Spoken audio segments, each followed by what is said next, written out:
अगर आपको लग रहा है ये कहानी एक हॉस्टल की कहानी है तो आपने पहली गलती अभी कर दी। ये कहानी डराने के लिए नहीं, ये तय करने के लिए है कौन जाएगा और कौन रुकेगा। तो आप देख रहे हैं डार्क हंटेड एनिमेशन अनोखा हॉस्टल। दिवाली का समय था। शहर में रोशनी थी, पटाखों की आवाज से पूरा गांव गूंज रहा था। लेकिन काल रात्रि बॉयज हॉस्टल इन सब से बहुत दूर था।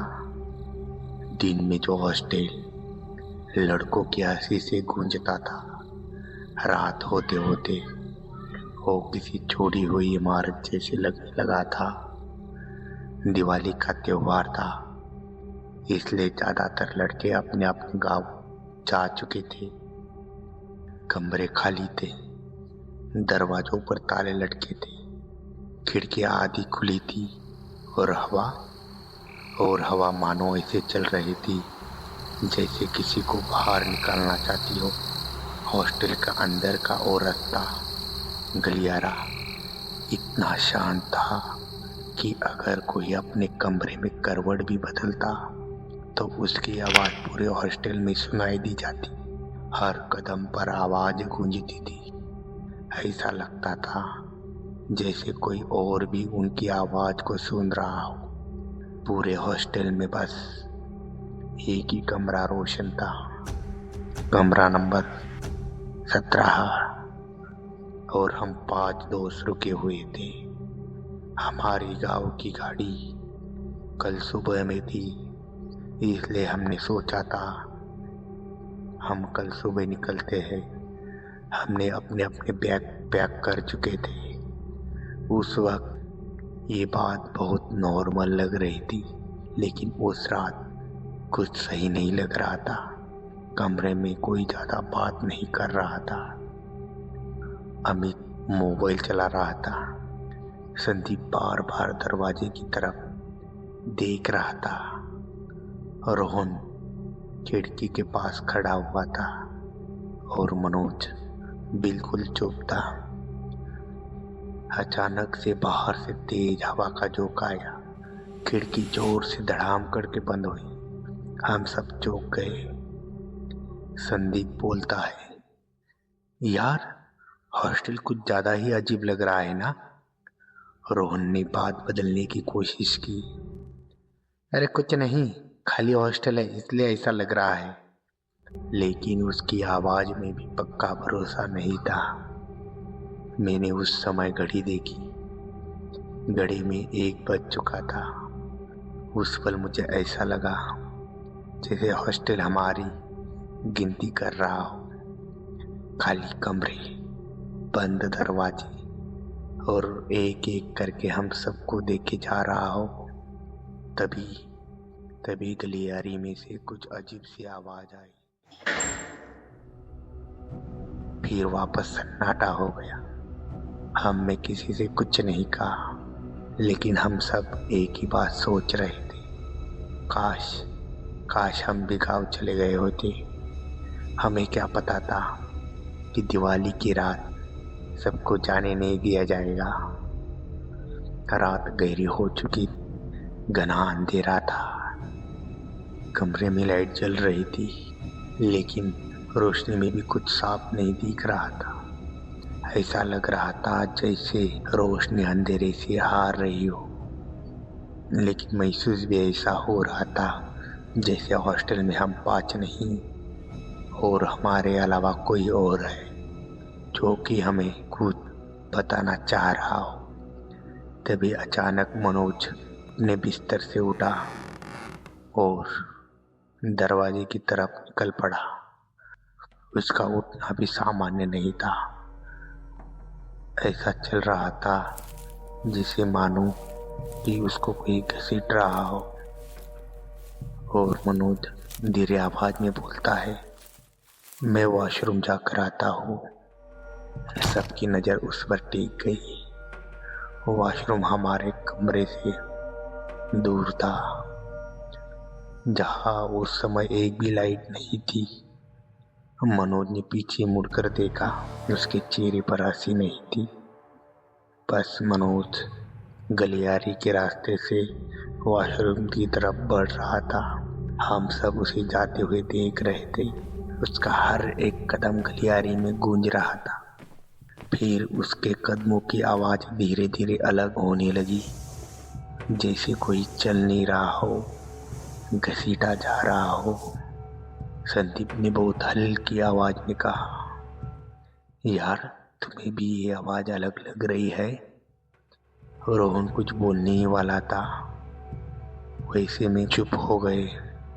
ये आवाज वॉशरूम से आई थी, कुंडी लगने की।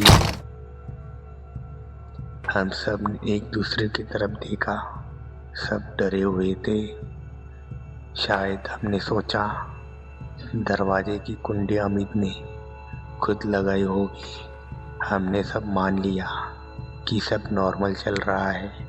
उसी पर हमारे कमरे का भी दरवाजा किसी ने बाहर से बंद कर लिया। अब कोई भी कुछ नहीं बोला। तभी गलियारे में से मनोज की आवाज आई, अबे कौन है बाहर, मजाक मत करो। उसकी आवाज में गुस्सा नहीं था, उसमें डर था।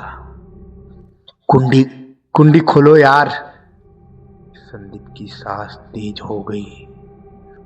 अगर उसने कुंडी नहीं लगाई तो हमारी कुंडी किसने लगाई?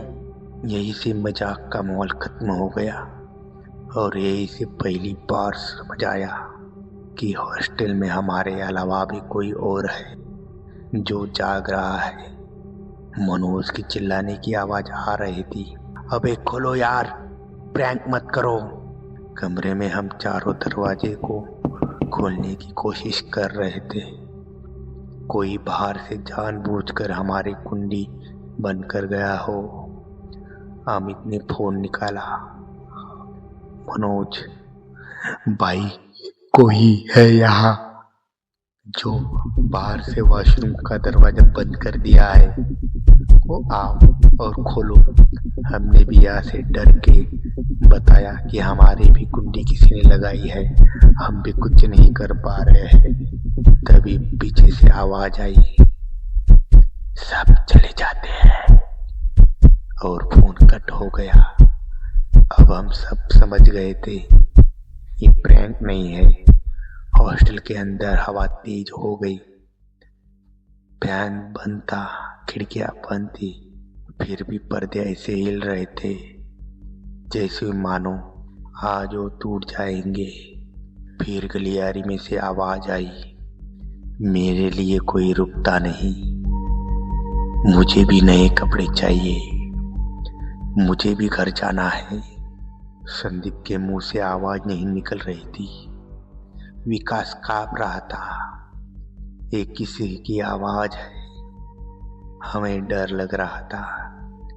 तभी हॉस्टल के मेन गेट से चाबिया की आवाज आई, जो कि हमारे पांडुरंग सर भागते हुए आए। उन्होंने पहले वॉशरूम की कुंडी खोली, मनोज बाहर गिर पड़ा, फिर हमारे कमरे की, और सर ने बोला, डरो मत, मैं हूँ। हम कुछ बोले नहीं, हम अपनी ही परछाई से अब डरने लगे थे।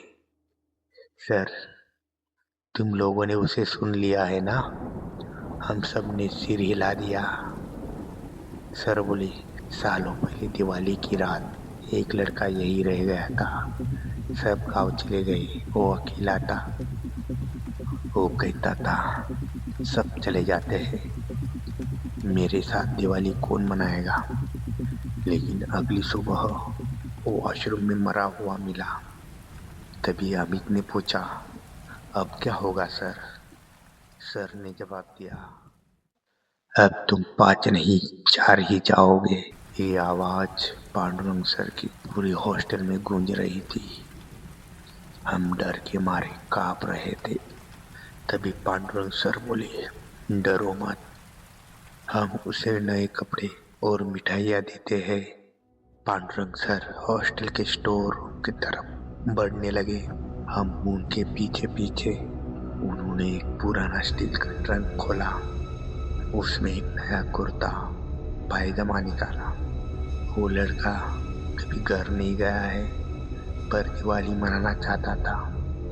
उन्होंने मिठाई का डब्बा भी रखा, एक दिया जलाया, अगरबत्ती जलाई और सब वॉशरूम के पास उसी जगह जहाँ वो मरा था उसके लिए नए कपड़े, मिठाई, गलियारे में फिर एक आवाज आई, सब चले जाएंगे, सब चले जाएंगे। मनोज और दोस्तों के आंख में आंसू थे। तभी पांडुरंग सर बोलते हैं, हाँ, कुछ अकेलापन कभी नहीं जाता। सुबह हो चुकी थी। काल रात्रि भोज हॉस्टल फिर शांत था। हम पांचों गेट के बाहर खड़े थे, बैग कंधों पर थे। कोई पीछे देखना नहीं चाहता था। हम डर की वजह से नहीं भाग रहे थे, हम इसलिए जा रहे थे क्योंकि हम जिंदा थे। बस निकलते वक्त मैं एक बार पीछे देखा, वॉशरूम के पास दिया जल रहा था। मिठाई वैसी की वैसी, नए कपड़े वही रखे थे और एक परछाई। वो लड़का कोने में बैठा था, घुटनों में मुंह छुपाकर, और आवाज आ रही थी, नए कपड़े मिल गए, मिठाई भी, पर पहन कर दिखाओ किसे। अगली दिवाली कोई तो रुकेगा।